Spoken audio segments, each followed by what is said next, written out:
For all the seriousness of the allegations he faces, is the case of Julian Assange descending into farce? One of Mr. Assange's many high-profile supporters, the Respect MP George Galloway, has used one of his video sermons to describe the alleged sexual crimes at the heart of the Assange extradition case as nothing more than bad sexual etiquette. Both Swedish and British law consider the allegations, which Mr. Assange denies, to be covered by the law on rape. We'll debate the case in a moment, but first Jim Reid brings us up to date with reactions to Julian Assange's appearance on the balcony at the Ecuador Embassy in London. As far as balconies go, this one at just over 5 foot tall isn't so impressive. But as most people know, Julian Assange hasn't got much choice at the moment. Over the weekend, the WikiLeaks founder appeared in the corner window of the Ecuadorian embassy. As WikiLeaks stands under threat, so does the freedom of expression and the health of all our societies. I ask President Obama to do the right thing.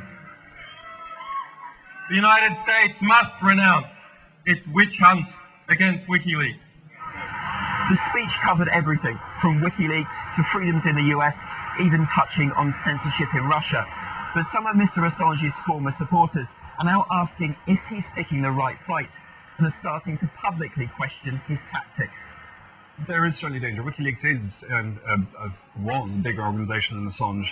I think there's a broader worry that when the story becomes solely about Assange, that the whole idea of whistleblowing, of access to information, of freedom of information, all focuses in on this one character. It does seem to have become a much more politicised organisation. And certainly Julian Assange personally has become much more politicised. Critics say Julian Assange is aligning himself with a government that has a poor record on both press freedom and human rights. The strange thing is, by using this balcony in this embassy, he's drawing more attention than ever to that record. People are pursued through the courts for merely criticising the president, where radio stations face sanction for ironically having hosting programmes about free expression. And this idea of a great heroic stand for free speech being made by Ecuador and Julian Assange was maybe a little off. But the one thing Julian Assange didn't want to talk about over the weekend was the claims of sexual assault he's now facing in Sweden, claims he has in the past strongly denied.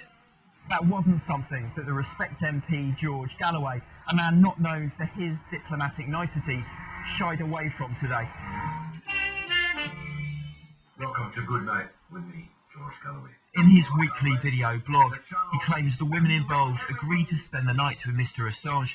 He appears to question whether the allegations constitute rape itself.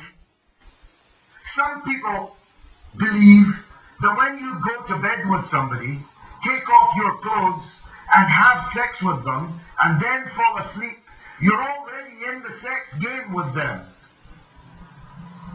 It might be really bad manners not to have tapped her on the shoulder and said, "Do you mind if I do it again?" It might be really sordid and bad sexual etiquette. But whatever else it is not rape. Or you bankrupt the term rape of all meaning. Sexual abuse campaigners have reacted with anger to those comments tonight. The charity Rape Crisis called the intervention ignorant and factually incorrect. For Mr. Galloway, though, the accusations and this case are part of a wider plot to silence Mr. Assange. I think it's a setup.